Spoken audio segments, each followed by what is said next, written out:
Continuamos con ustedes en el marco de este seminario internacional, Diálogo Jurisprudencial e Impacto de las Sentencias de la Corte Interamericana de Derechos Humanos. Es esta la presentación del panel número 2, Reparaciones por casos de violaciones de derechos humanos, una mirada comparada. Me permito presentar a quienes integran este panel. Presento al moderador, doctor Héctor Fix Zamudio, expresidente de la Corte Interamericana de Derechos Humanos.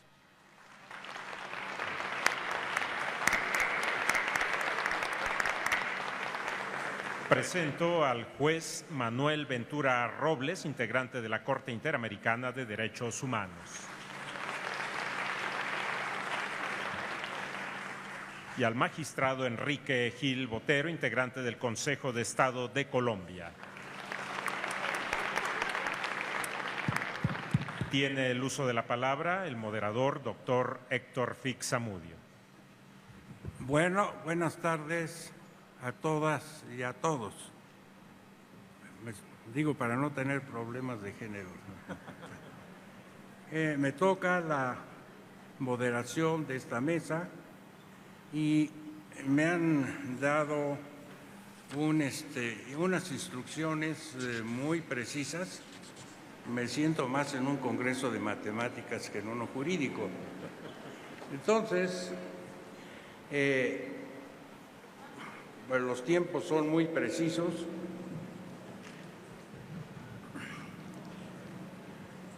Y entonces, el tema es, me piden que haga unos comentarios, el tema es muy importante, el de reparaciones, donde la Corte Interamericana ha hecho aportaciones muy importantes y, por supuesto, pues el segundo miembro de este panel es un experto del Consejo de Estado, es un magistrado del Consejo de Estado colombiano, que es muy prestigioso en su país y que es el único país que sigue la tradición francesa de calificar de Consejo de Estado un tribunal administrativo. Entonces, voy a hacer la presentación de los miembros del panel, como me piden aquí en el...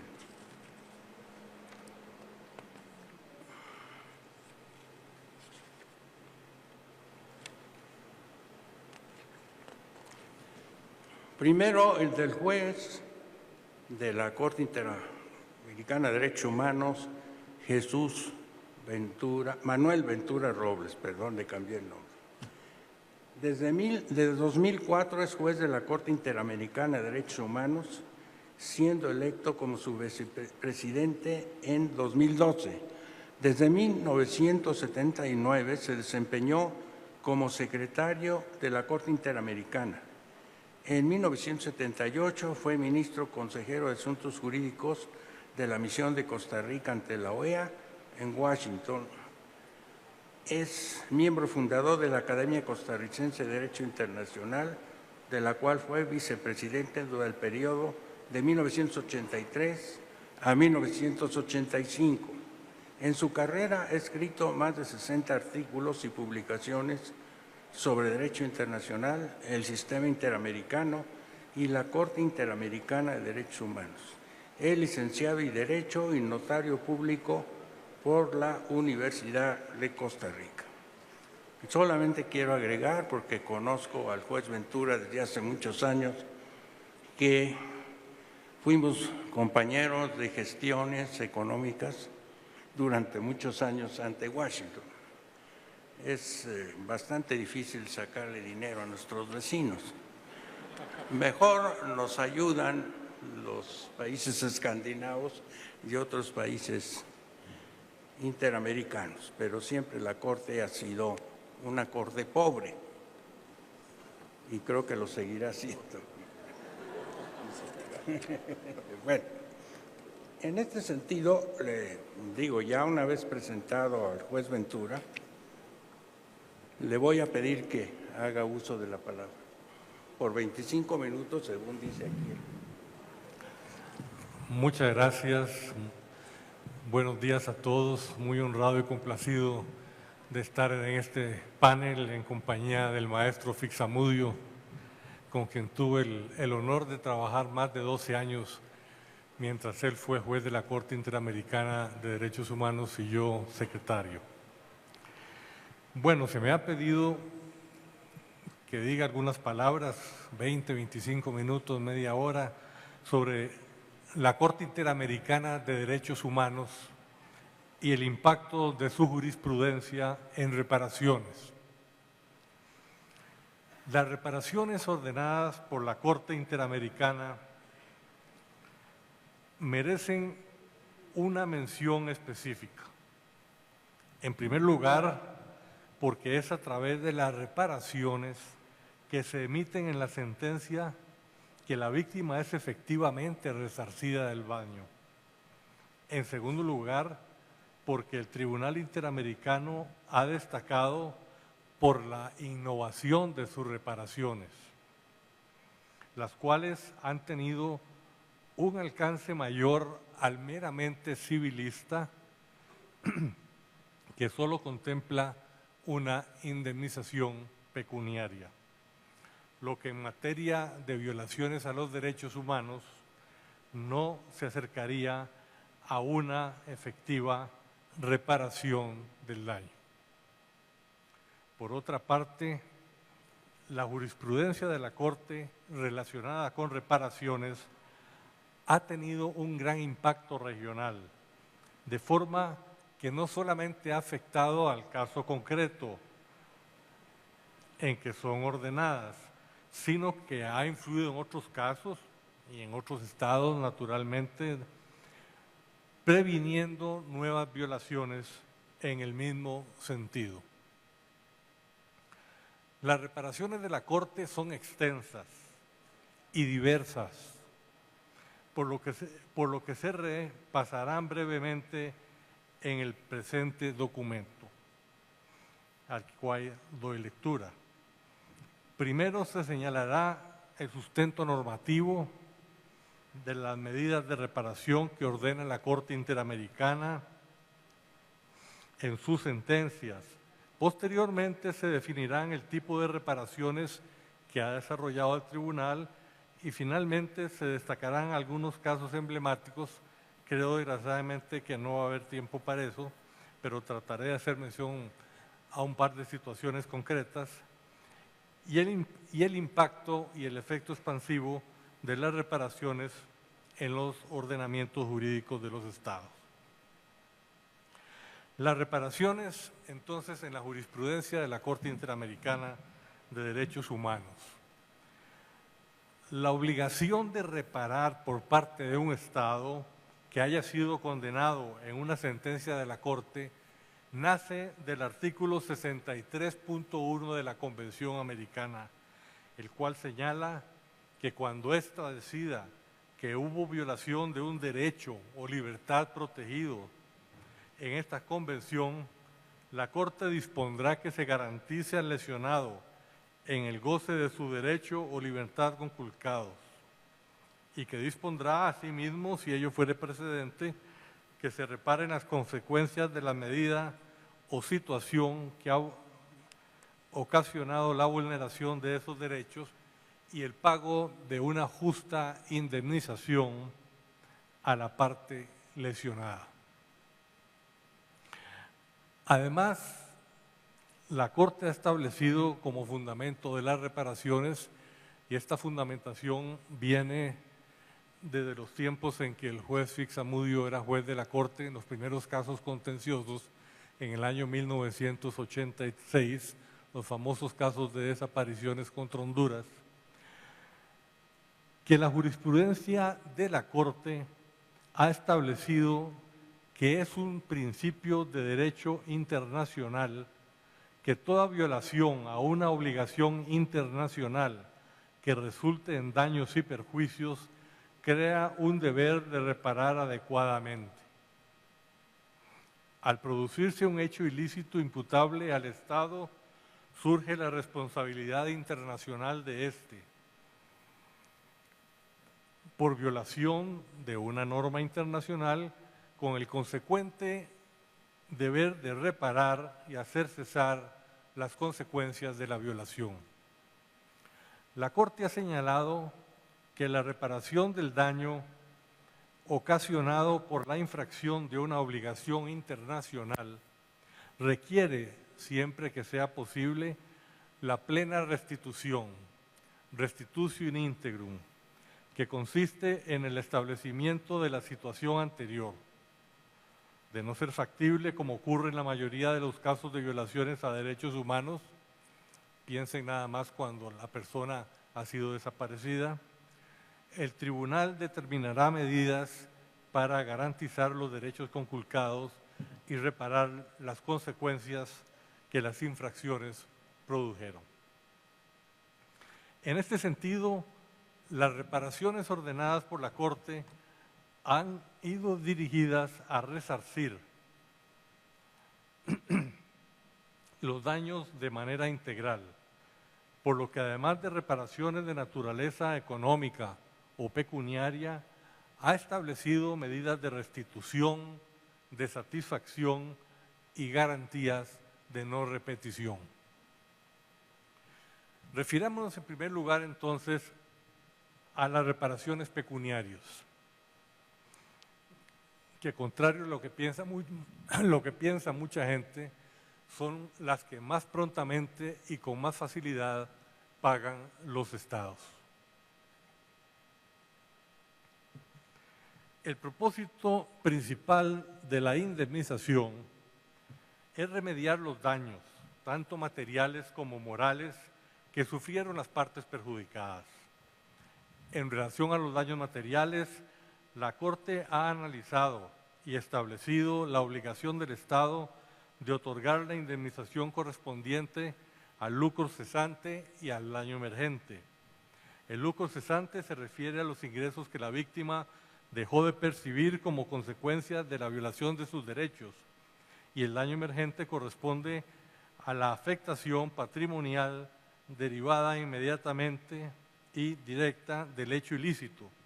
Por ejemplo, gastos por servicios médicos o por servicios fúnebres, entre otros. En relación al daño moral o daño inmaterial, la jurisprudencia de la Corte ha definido que éste incluye los sufrimientos y las aflicciones causadas a las víctimas, el menoscabo de valores muy significativos para las personas, así como las alteraciones de carácter no pecuniario en las condiciones de existencia de la víctima. Dentro de los daños inmateriales, la Corte ha reconocido, aunque no siempre explícitamente, daños de tipo moral, psicológico y físico, y de carácter colectivo. En cuanto a su reparación, la Corte ha considerado que no es posible asignar a este un equivalente monetario preciso, por lo que solo puede ser objeto de compensación mediante el pago de una cantidad de dinero o la entrega de bienes y servicios apreciables en dinero. Dependiendo de los hechos del caso, la Corte fija en equidad un monto de indemnización por este concepto. Por tanto, si bien el daño inmaterial carece per se de valor económico, la indemnización compensatoria continúa siendo el medio de reparación más frecuente al momento de repararlo, aunque no la única. Por otra parte, también la naturaleza pecuniaria de la Corte ha ordenado el pago de las costas y de los gastos,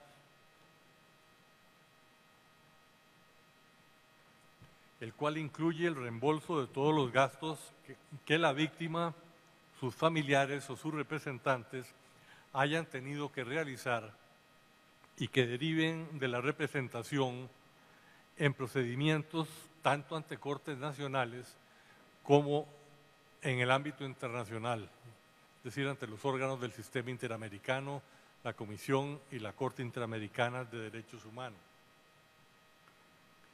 En cuanto a medidas de restitución, satisfacción y garantías de no repetición, de acuerdo con la jurisprudencia de la Corte, Estas medidas son aquellas que no tienen carácter económico o patrimonial y que son reparadoras mediante la realización de actos de poder público que significan una reprobación oficial de las violaciones de los derechos humanos acaecidas y que entrañan un compromiso de que hechos como los sucedidos no vuelvan a repetirse.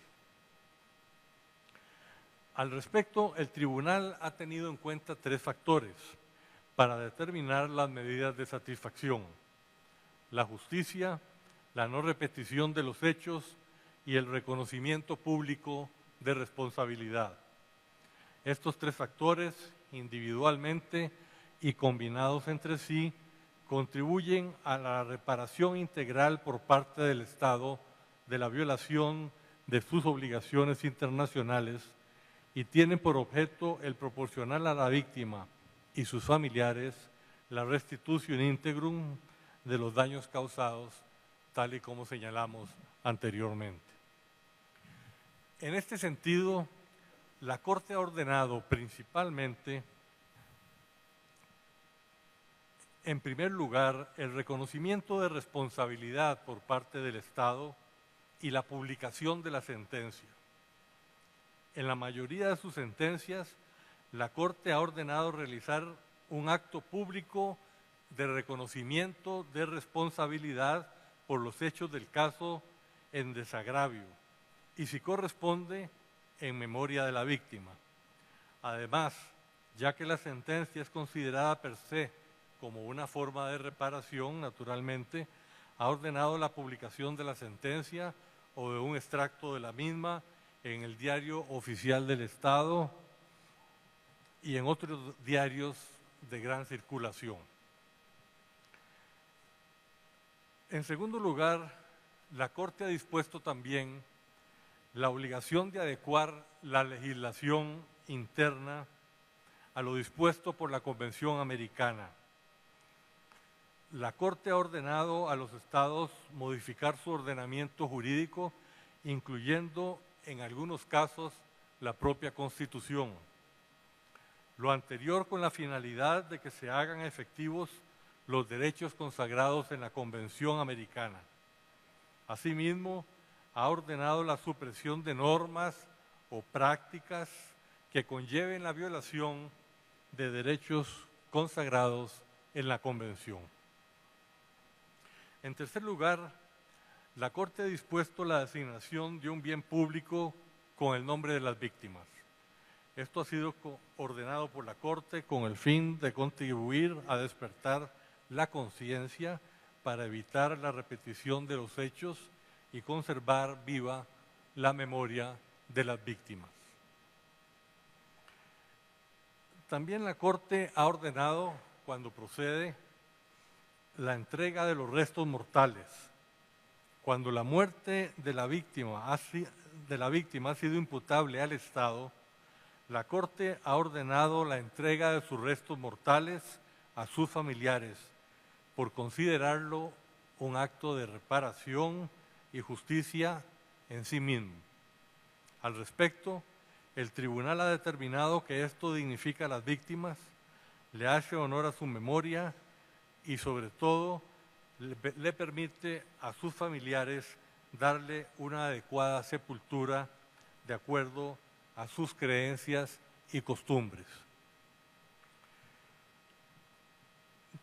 También la Corte ha ordenado la obligación de investigar.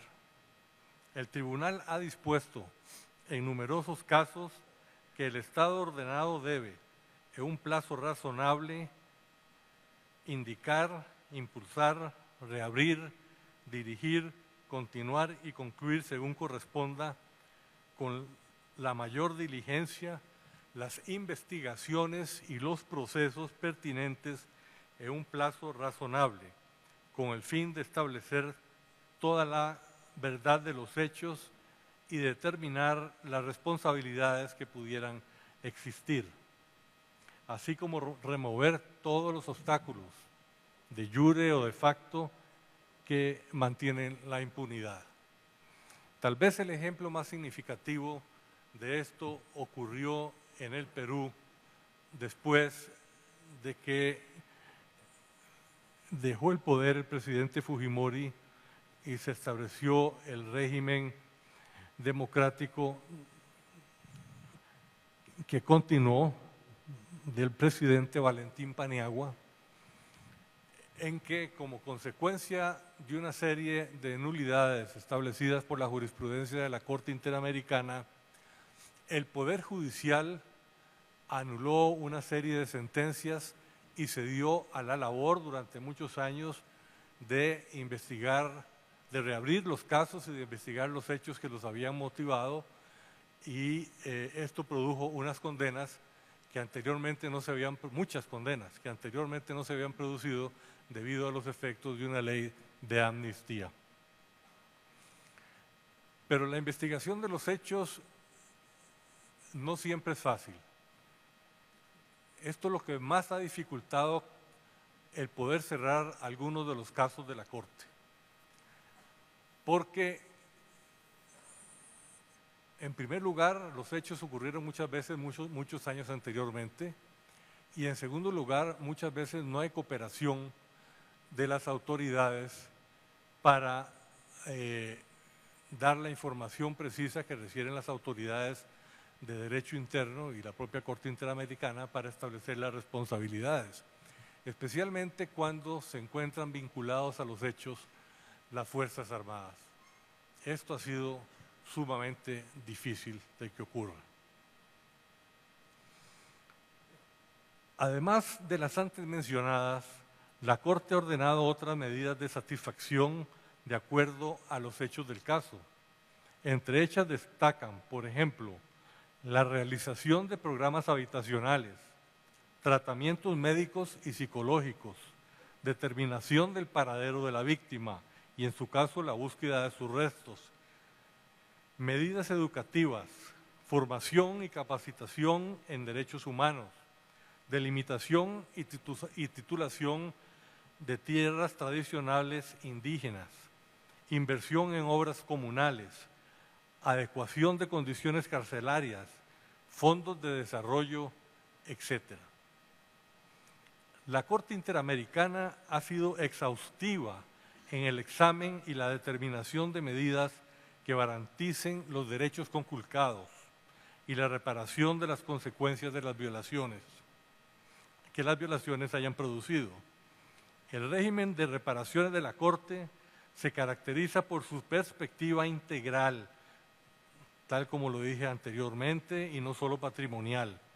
En este sentido, al atender las situaciones que han configurado la violación de derechos humanos y buscar medidas para que logren reparar los daños producidos, la Corte Interamericana ha sido innovadora en su jurisprudencia. Incluso podríamos considerar que en esta materia se encuentra la materia más innovadora y progresista que ningún tribunal internacional haya dictado. Es sin duda el tribunal internacional que más ha desarrollado el concepto de reparación y en el sentido de ser una reparación integral.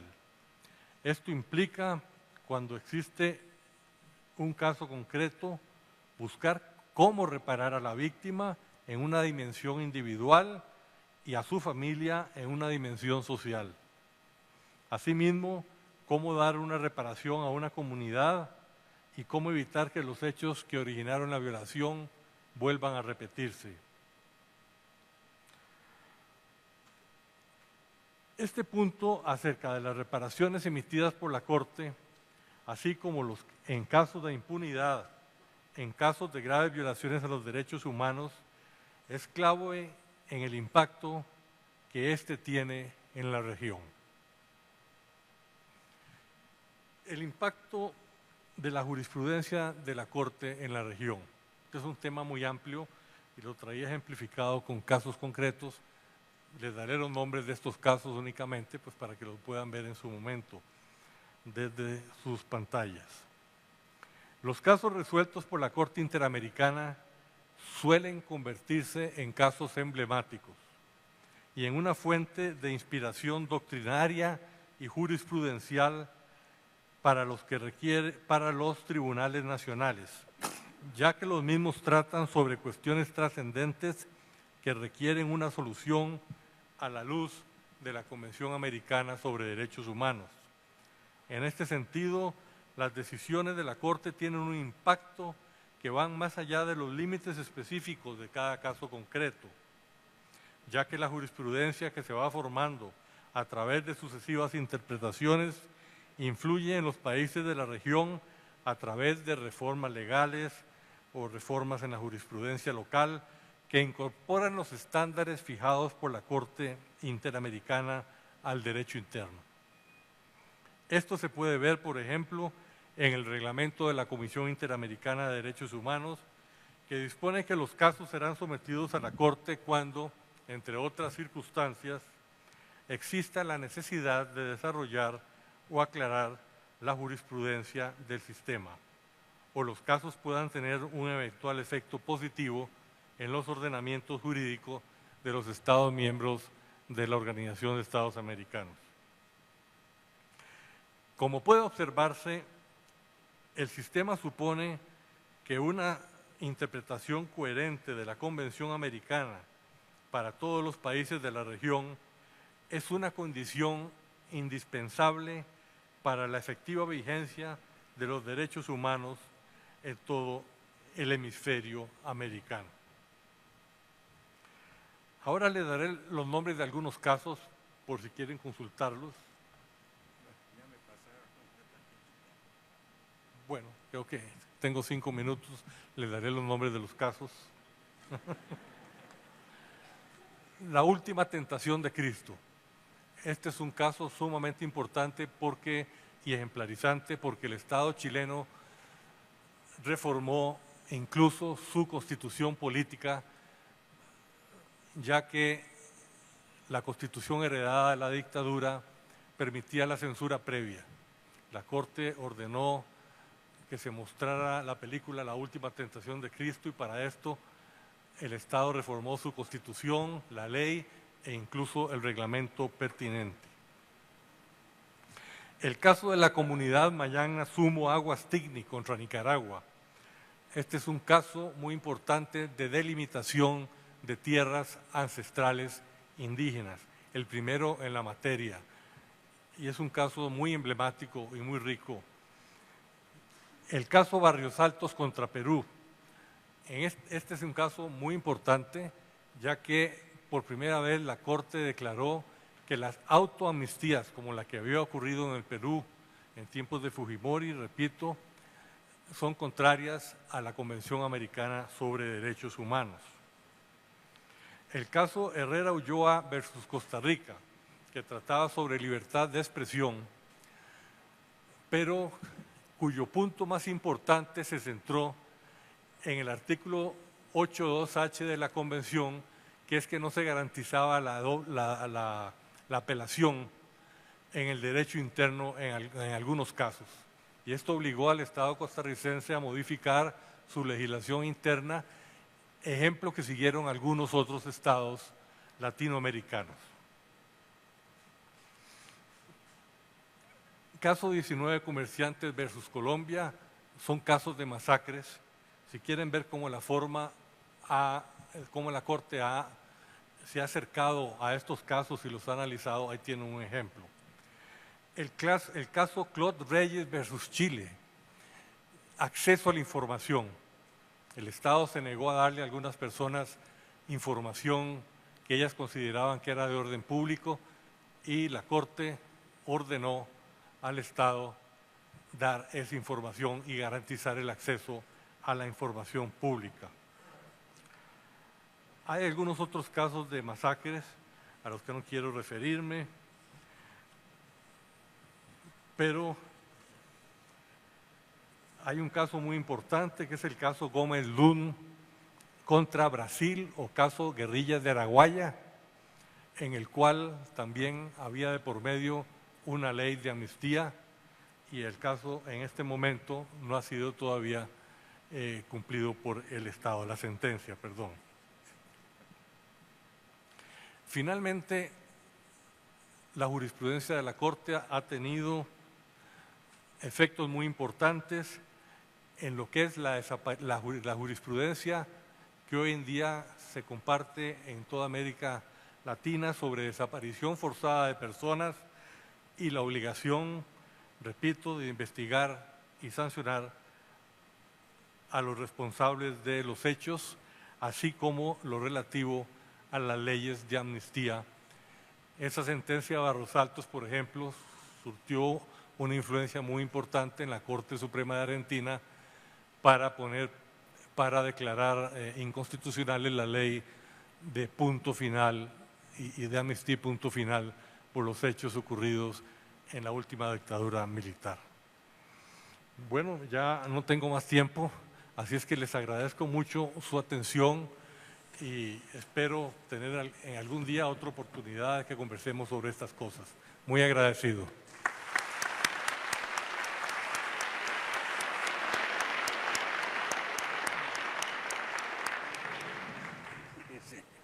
Bueno, yo creo que repito que parece Congreso de Matemáticas, me han pasado puntualmente el término para que el juez Ventura apresurara la conclusión de su exposición.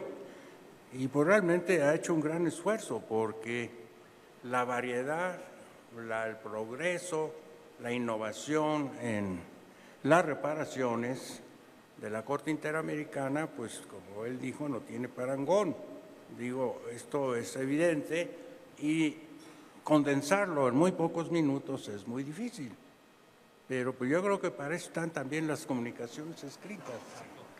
Entonces él nos dejará un legado muy importante con su trabajo donde está ilustrado todas las reparaciones que ha habido. A mí me tocaron nomás los primeros casos que se presentaron en la Corte hace pues ya un poco de tiempo. No estaba yo tan cerca de Matusalén como ahora, entonces, pero en esa época pues solo se pensó en reparaciones, que era lo más fácil, y aún así tuvimos problemas. Pero, en fin, esto fue muy importante, es lo más fácil para los estados, pero realmente ha sido paradigmático el esfuerzo de la Corte Interamericana para perfeccionar las medidas reparatorias que ahora pues son un ejemplo, indudablemente, para los organismos, los tribunales internacionales.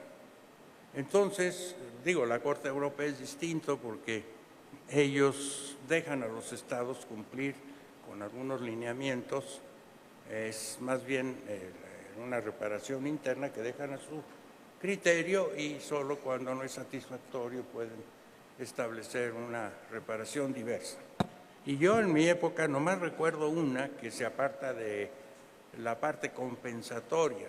Fue un caso muy curioso contra Surinam y relación con unas personas que fueron ejecutadas por el ejército por error. Bueno, esto sucede con mucha frecuencia, ese tipo de errores. Pero en fin, allí dispararon sobre unos pescadores creyendo que eran guerrilleros y después pues se ordenó, claro, la reparación económica, etcétera. Pero tratándose de una tribu saramaca, tuvimos que pedir la opinión de un experto en de esa cultura. Es una cultura africana. Probablemente Holanda fue la colonizadora y muchos esclavos negros que llevaron allí, pues no por su voluntad, sino transportados gratis en unos veleros que no eran muy cómodos. Y hay en esa cultura, cuando se afecta a un miembro de la tribu, a varios, se afecta a toda la tribu. Entonces, pues para compensar esta situación, reparar colectivamente esto, primera vez se pensó, por ejemplo, como compensación colectiva, que el gobierno de Surinam pudiera o tuviera la obligación de restablecer una clínica y restablecer una escuela como reparación colectiva. Bueno, pero es al inicio. Ya lo que relató el juez Ventura pues es posterior y es muy rico y muy importante, y por lo tanto le agradecemos que en tan poco tiempo y con tiempos marcados militarmente se pudiera terminar esta. Entonces ahora me toca presentar al segundo miembro de este panel.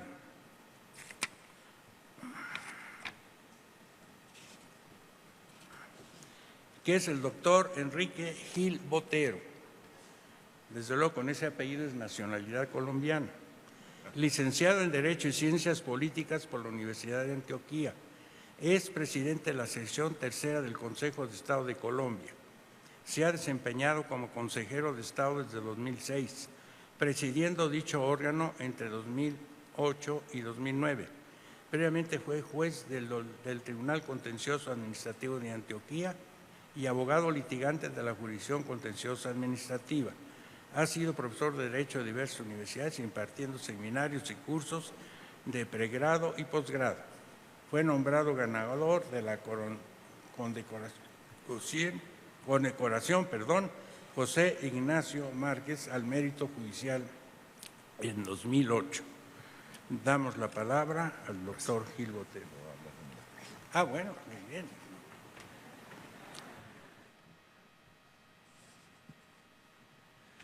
Muy buenos días. Para mí es un gran honor estar ante tan selecto auditorio. En primer lugar, expresar un saludo a la Honorable Corte Interamericana de Derechos Humanos, a la mesa directiva, a las autoridades nacionales y locales que han permitido la realización de este evento.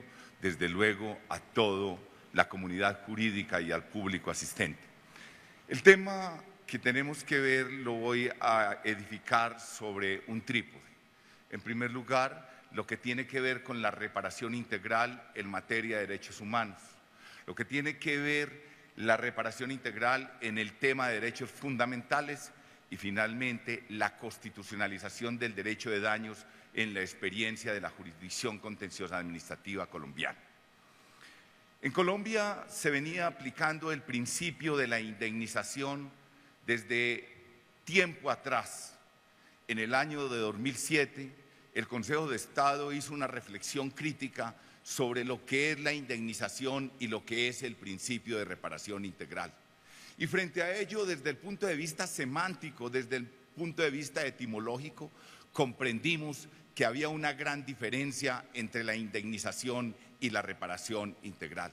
Miren ustedes cómo indemnizar simple y llanamente es el resarcimiento de un daño, cuando desde el punto de vista etimológico y semántico, la reparación es la satisfacción completa de una injuria u ofensa, dejar indemne al ofendido. En ese entendimiento pudo el Consejo de Estado advertir con claridad que los jueces veníamos aplicando era el principio de indemnización, que se limitaba simple y llanamente al otorgamiento de sumas de dinero por el quebrantamiento de daños materiales o perjuicios morales.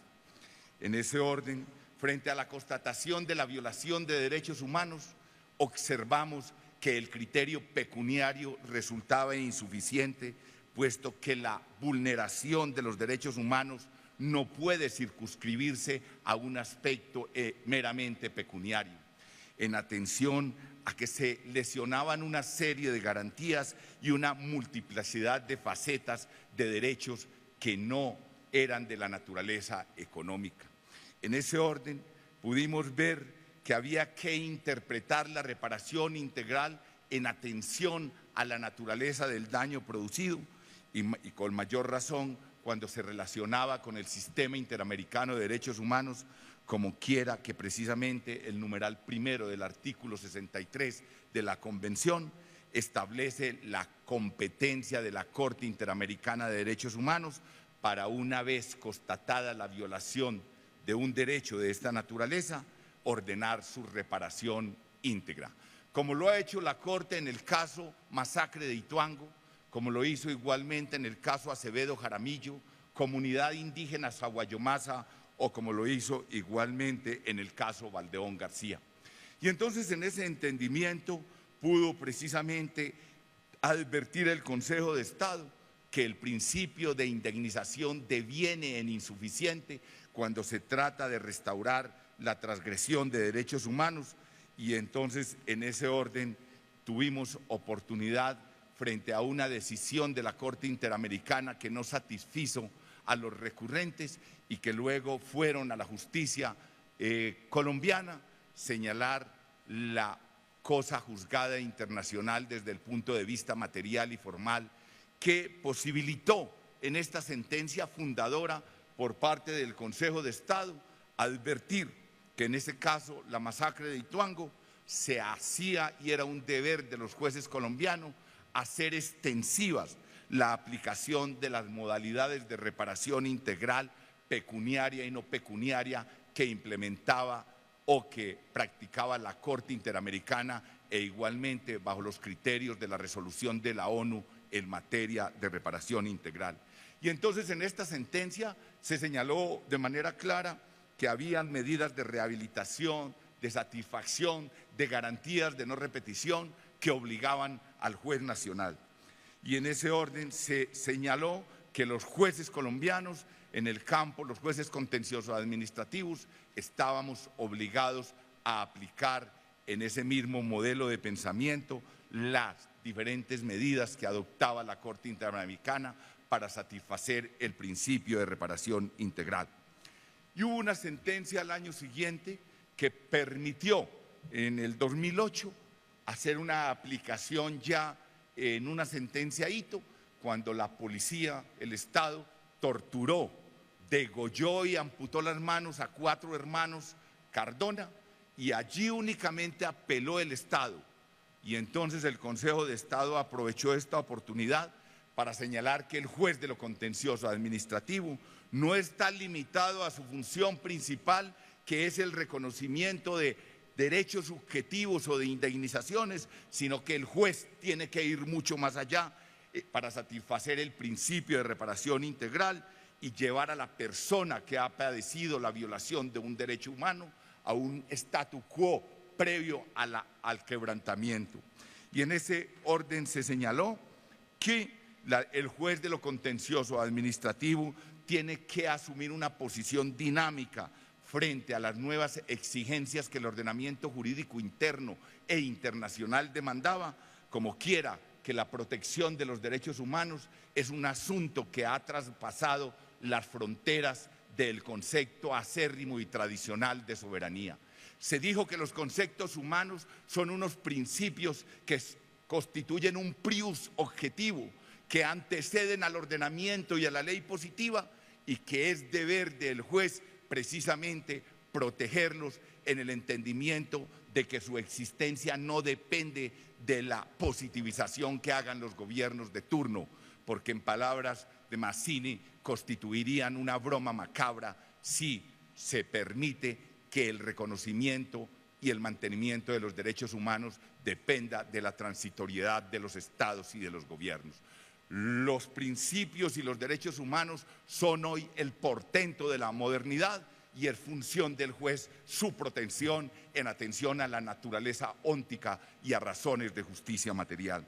Y entonces, por primera vez, el Consejo de Estado en esta sentencia dispuso que el director general de la Policía Nacional de Colombia, en una ceremonia, debía pedir perdón a la familia Cardona por la muerte, tortura de sus 4 integrantes.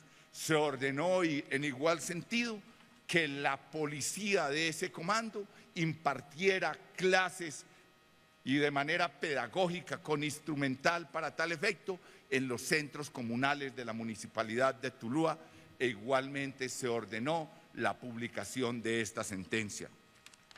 Posteriormente, aquí es importante advertir que esto es más importante que la implementación de los estándares, y es que se señaló en un verdadero ejercicio de comprensión hermenéutica, se potencializó el principio de reparación integral frente al principio de seguridad y de congruencia, y se maximizó o potencializó constitucionalmente la reparación integral para darle prevalencia sobre la congruencia. Y se dijo que aunque quien apeló fue el Estado, el juez podía romper la congruencia y fallar ultra y extra petita porque se trataba precisamente de una situación que posibilitaba una ponderación o colisión de principios donde la congruencia tenía que ceder e igualmente la prohibición de la no reformatio impeius cuando se tratara de medidas de naturaleza no pecuniaria. Asimismo, se indicó que todo tenía un fundamento positivo en el artículo 93 de la Constitución Política Colombiana, que precisamente va a señalar la prevalencia de los convenios, tratados y protocolos relativos a derechos humanos en el orden jurídico interno. Y en cuarto lugar, se señaló en ese ejercicio y en esa sentencia que era un imperativo categórico del juez procurar la reparación in integrum, así realmente no hubiese impugnado el Estado. Hubo otra sentencia que no voy a relacionar, pero hay una que sí tiene una gran importancia, que es una sentencia del 2009, porque se trató del caso de 3 campesinos que fueron desaparecidos por un grupo paramilitar en connivencia pacífica del ejército en un retén militar. Allí se hicieron unas consideraciones muy importantes sobre la responsabilidad del Estado por omisión y la posición de garante que asume la fuerza pública cuando dentro de sus roles está la de evitar un resultado, no hacerlo equivale a producirlo. Y entonces esa actitud complaciente del ejército frente a los 3 campesinos que fueron desaparecidos por el grupo paramilitar, generó en una construcción que ha venido haciendo el Consejo de Estado en materia de imputación objetiva y de posición de garante, atribuirle la responsabilidad, recordando allí una de las primigenias sentencias de la Corte Interamericana de Derechos Humanos en el año de 1988, el caso Velázquez Rodríguez versus Honduras, donde el daño fue cometido por particulares, pero bajo la complacencia o la omisión del Estado. Y entonces igualmente se señaló la importancia del constitucionalismo moderno en el entendimiento de las cartas políticas antropocéntricas, donde precisamente la legitimidad del poder político y público está en la medida en que se respeten esos derechos humanos. Se habló igualmente de la posibilidad, en aquellos casos de la violación de derechos humanos, de aplicar la regla de oro de Rabru, leyes que no son derecho y derecho por encima de las leyes, o la octava tesis de Alexis en el entendimiento de que leyes que son socialmente eficaces y válidas, si afectan el núcleo esencial de los derechos humanos, no son justas y luego no son derecho. Se hizo referencia a la sentencia del tribunal alemán de los centinelas del muro para ver cómo el derecho positivo tiene que ceder frente a la justicia. Y finalmente se estableció el deber de prevenir una violación a los derechos humanos en los términos señalados en el artículo 1 de la Convención Americana, que precisamente va a permitir luego también como medida que la Fiscalía General de Colombia abriera las investigaciones respectivas para efectos de obtener la verdad y la declaratoria de responsabilidad como un requisito de la reparación integral de las víctimas. Vemos pues cómo a partir de estas sentencias se ha venido generando una serie bien importante de casos donde el Consejo de Estado de Colombia, como en el evento del Río Meléndez, donde 10 drogadictos fueron llevados por la fuerza pública a orillas del Río Meléndez y allí fueron asesinados por el solo hecho de que eran drogadictos.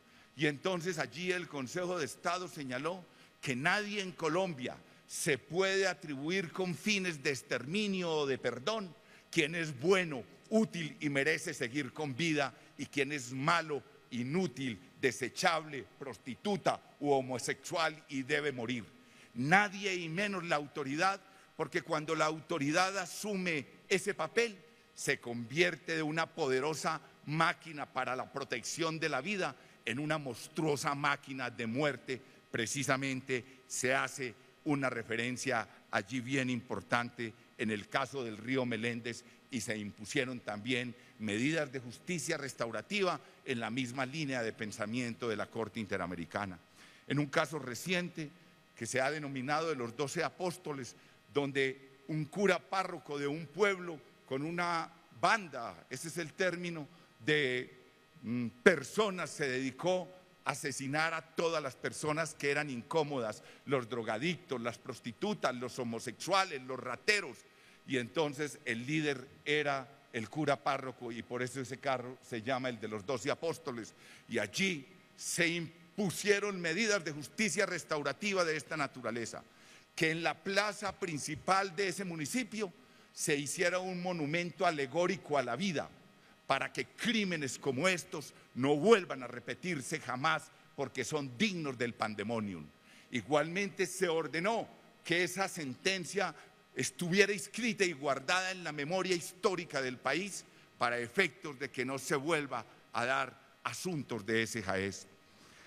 Igualmente, hace poco, menos de un mes, también se señaló en una sentencia donde el ejército mató a un comisionado de paz que iba a entregar 150 millones de pesos a las FARC, al grupo subversivo que hoy negocia en La Habana, para efectos de que devolviera a una joven plagiada, y cuando el ejército requisó accidentalmente el vehículo y encontró 150 millones, mató al comisionado de paz, a todos los acompañantes, y los echó a un desfiladero, a un río. Aquí el Consejo de Estado acaba de condenar, aplicando el artículo 97 del Código Penal en una situación novedosa y en una sentencia de unificación, al equivalente a $60.000 por cada uno de los reclamantes directos o del núcleo principal de la familia, padres, hijos y esposa. Y en ese orden se señaló en esta sentencia de unificación que se tenía que crear una cátedra en el ejército con el nombre Alex Lopera, comisionado de paz, que fue el ciudadano que fue sacrificado por un mayor del ejército y el pelotón que tenía a su cargo. Se impusieron otra serie de medidas, y allí podríamos mirar este aspecto, digamos, de protección de los derechos humanos que ha construido el Consejo de Estado siguiendo los lineamientos de la Corte Interamericana, pero creo yo que ha ido mucho más allá, porque ha dicho que no tiene necesariamente, en aras de satisfacer la reparación integral, haber sido solicitada por los actores, porque el juez en la protección de esos derechos puede sacrificar la congruencia y aspectos procesales, como quiera que en ese ejercicio de hermenéutica constitucional prevalece la reparación integral sobre aspectos eminentemente procesales. Ahora bien, en unos aspectos que también es importante, y los voy a resumir rápidamente, el Consejo de Estado ha aplicado la reparación integral cuando se trata del quebrantamiento de derechos fundamentales.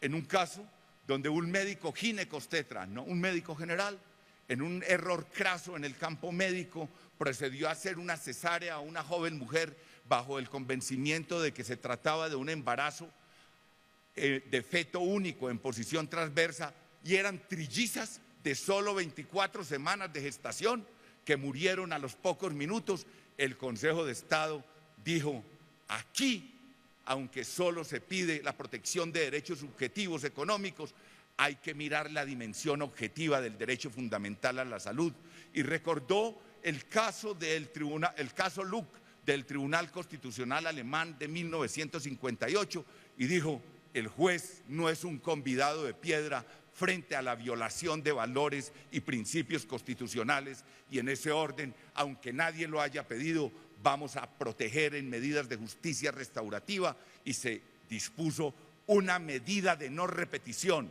para que se enviara a todas las EPS de Colombia copia de esa sentencia, a efectos de que no se volviera a repetir una situación de esa naturaleza.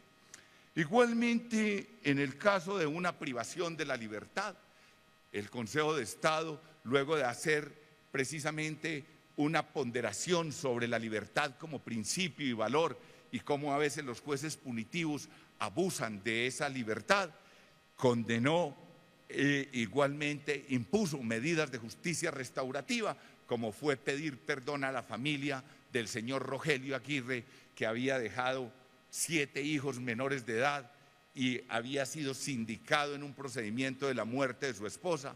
O sea, lo capturaron, estuvo detenido 1 año como autor de la muerte de su esposa, 7 niños al garete en la comunidad, y entonces se dispusieron medidas de esa naturaleza. Finalmente, en el campo de los derechos fundamentales, se cerró con una sentencia de un dispositivo intrauterino.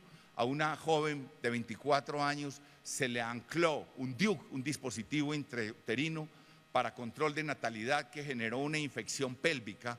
Esa infección desencadenó la necesidad de una anexohisterectomía total, y entonces allí el Consejo de Estado fue mucho más allá y dijo: en atención a medidas de justicia restaurativa, no solo protegemos la dimensión objetiva de los derechos fundamentales, sino también la dimensión subjetiva de los derechos fundamentales, y aunque no lo pidan las partes, es deber del juez dejar de lado la naturaleza de justicia regada, porque la naturaleza óntica del juez precisamente lo obliga a preservar, mantener y proteger la filosofía y los valores de la Constitución.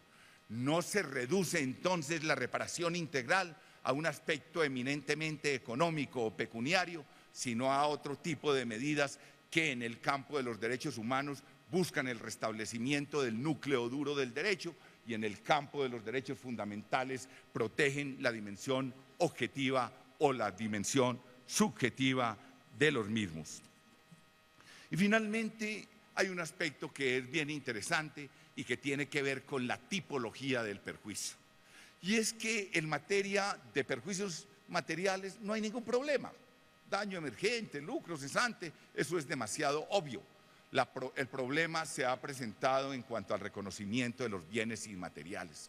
En Colombia hasta el año 92 se reconocía únicamente los perjuicios morales, y allí se reconducían como en una especie de agujero negro todos los bienes de contenido inmaterial que estaban en la Constitución: el honor, el derecho a la familia, al buen nombre, todo se calificaba como moral.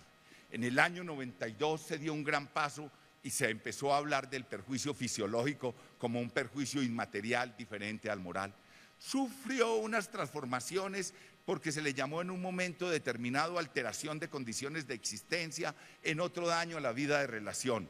Hoy, en virtud de 2 sentencias de unificación o sentencias gemelas del 14 de septiembre, se señaló precisamente de 2011 que Colombia hacía una nueva tipología del perjuicio. Me quedan 5 minutos, trataré de sistematizar esta idea. Entonces, se señaló que íbamos a dejar de lado esas megacategorías o tipos abstractos, como era daño a la vida de relación y alteraciones de condiciones de existencia, porque allí cabía cualquier contenido.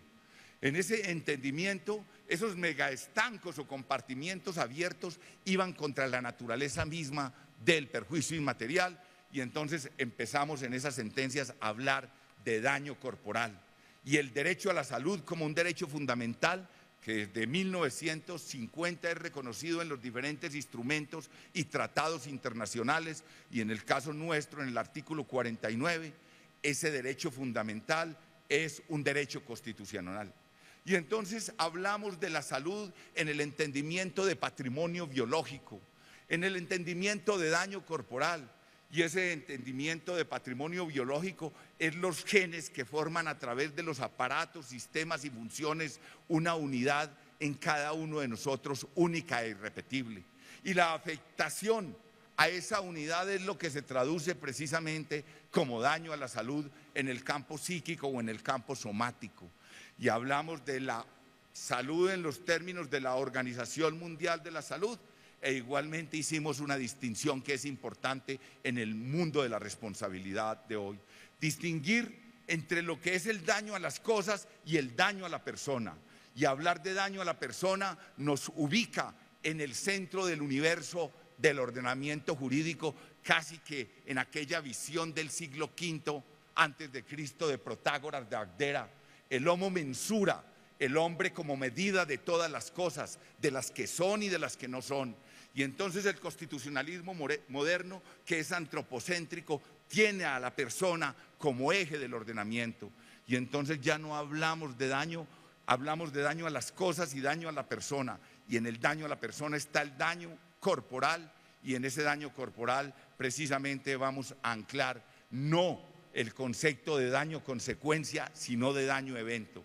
Porque no vamos a indemnizar, por ejemplo, las consecuencias de una anexohisterectomía desde el punto de vista funcional, desde el punto de vista anatómico, desde el punto de vista sexual, desde el punto de vista psíquico, sino la salud en su componente de daño evento y no de cada una de las secuelas. Porque el daño corporal precisamente es la afectación exógena o endógena a cualquier parte de la geografía del cuerpo.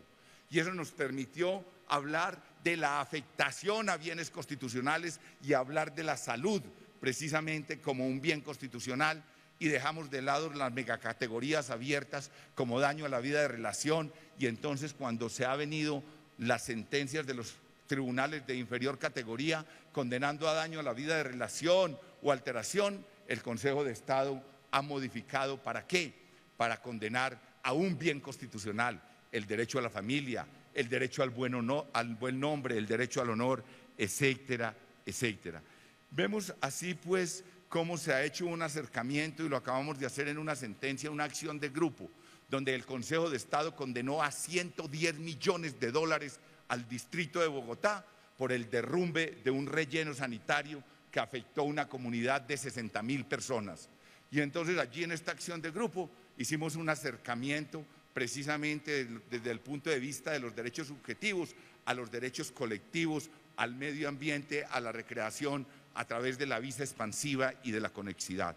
En fin, se me ha terminado el tiempo, pero quiero señalar que la experiencia en el campo colombiano en materia de reparación integral ha alcanzado un grado de madurez que hoy día todos los jueces administrativos, en virtud de las sentencias de unificación, vienen aplicando en los mismos lineamientos de la Corte Interamericana en Derechos Humanos, pero ha ido también al campo de los derechos fundamentales y ha puesto los ojos en lo que hoy denominamos la constitucionalización del derecho de daños, que es uno de los grandes retos del derecho moderno, así como lo es el uso del lenguaje, el problema de las fuentes, el problema de la constitucionalización del derecho, y hemos acercado la responsabilidad a la Constitución para no permitir tipos abiertos que desnaturalizan precisamente la finalidad y la ratio misma de la institución de la responsabilidad, que es la reparación integral. Muchas gracias.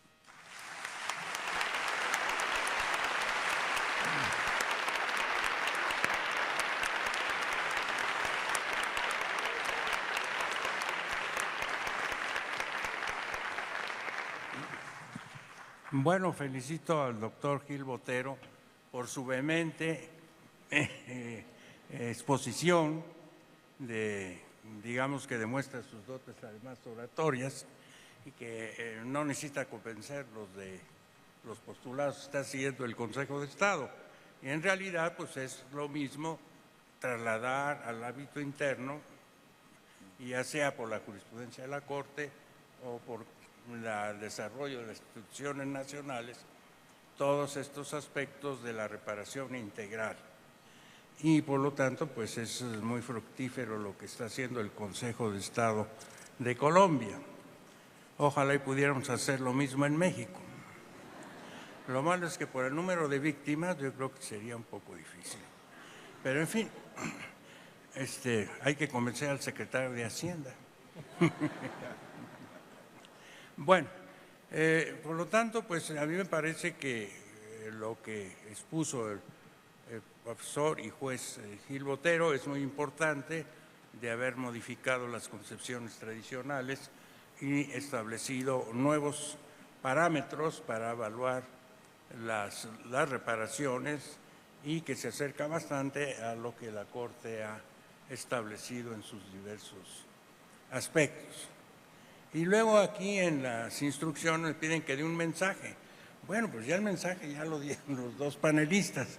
Yo siempre quería señalar que en realidad la digamos, el aspecto fundamental para la protección de los derechos humanos son la protección interna, porque la protección internacional es complementaria y suplementaria. Es la protección interna la más importante. Entonces, tomar en cuenta esta jurisprudencia y lo que ha hecho el Consejo de Estado, y seguramente ya en varios países está en esta dirección, para perfeccionar nuestra protección interna, que va a ser la más importante, porque pues no es posible que los organismos internacionales resuelvan todos los problemas. Lo tenemos que resolver nosotros, digo, cada país en su interno, y accesoriamente, suplementariamente, la protección internacional.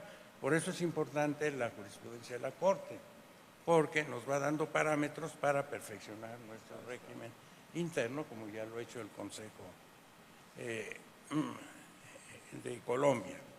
Entonces, bueno, pues yo creo que con eso damos por terminada esta mesa, que ha sido tan fructífera en este sentido, y pues esperemos la que sigue, ¿no?